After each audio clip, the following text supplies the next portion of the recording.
Vamos olhar agora como que os hormônios eles vão agir dentro da célula. Então vamos começar construindo a célula. Aqui nós temos a membrana plasmática.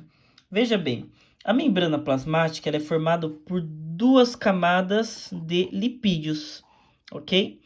Duas camadas de lipídios, então ela é uma membrana chamada de fosfolipídica, ok?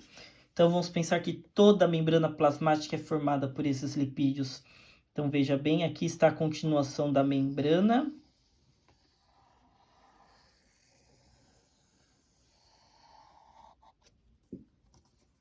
Então aqui nós temos a nossa célula. Toda essa membrana é formada desse jeito, ó, com fosfolipídios. Dentro da célula nós vamos ter um núcleo que também tem uma membrana fosfolipídica chamada de carioteca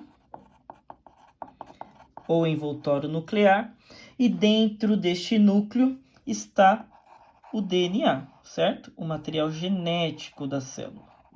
Muito bom. Como que os hormônios agem? Vamos começar falando dos hormônios esteroides, como por exemplo o T3 e o T4 são hormônios esteroides que são provenientes através da tireoide, são produzidos pela tireoide. Esses hormônios T3 e T4 são lipossolúveis. Então veja bem, os hormônios lipossolúveis, eles vão ter acesso livre na membrana plasmática. Por quê? A membrana é lipídica. O hormônio é lipídico. Então, eles conseguem atravessar a membrana plasmática. Assim, esses hormônios também conseguem atravessar a membrana do núcleo. E quando eles atravessam a membrana do núcleo, eles vão agir no DNA. No DNA. O DNA ele vai ser transformado em RNA. E lá no citoplasma, ele vai produzir proteínas. As proteínas servem, por exemplo, para gerar crescimento e estrutura celular.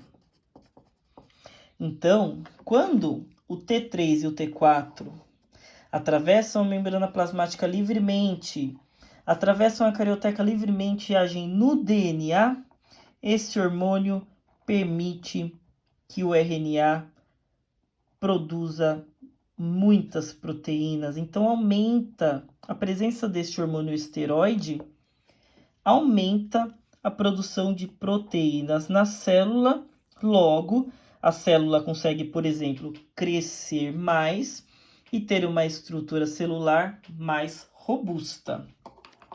Agora veja bem, vamos falar dos hormônios hidrossolúveis, como por exemplo a insulina. A insulina ela é um hormônio hidrossolúvel. Significa que por ser facilmente dissolvida, né, solubilizada em água, este hormônio não consegue atravessar a membrana, porque a membrana é gordurosa e o hormônio é hidrossolúvel. Então, o que que acontece? A insulina, ela vai ter que se ligar a um receptor celular. Então, a célula na membrana, ela tem vários receptores, por exemplo, receptores de hormônios. Então, o que que acontece? A insulina, ela vai se ligar, como ela não consegue entrar dentro da célula, ela vai se ligar no receptor. O receptor, por sua vez, vai enviar uma mensagem para a célula, chamada de mensageiros secundários. esses mensageiros secundários, eles vão aumentar a atividade enzimática. Então, veja bem, os mensageiros secundários, eles vão atuar na atividade enzimática, fazendo com que as enzimas trabalhem de forma mais rapidamente. Então, por exemplo, quando a insulina entra dentro da célula,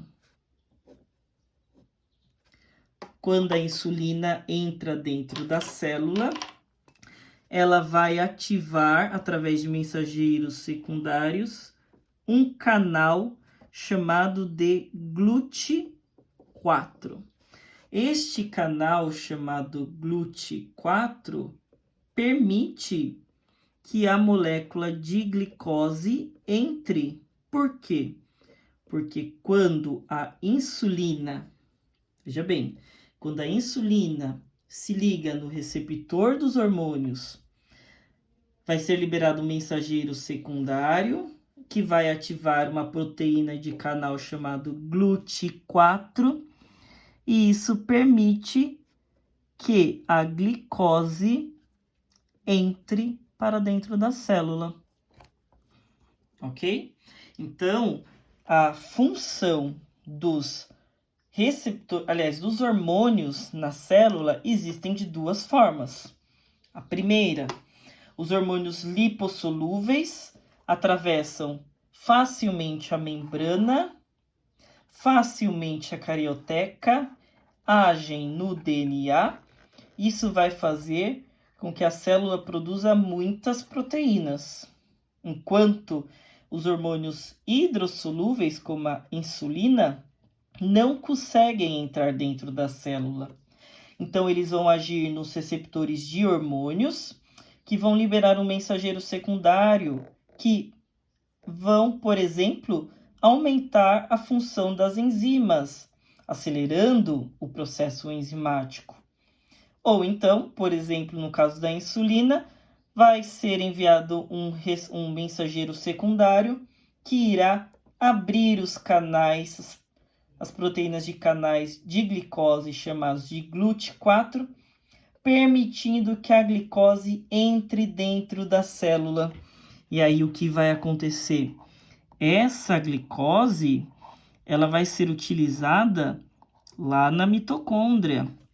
Quando a glicose for utilizada lá na mitocôndria, a mitocôndria, junto com o oxigênio, mais a glicose, vai liberar moléculas de ATP, que servem como energia para a célula.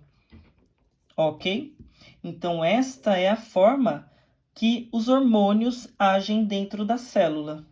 Pode agir no DNA, gerando a formação de mais proteínas.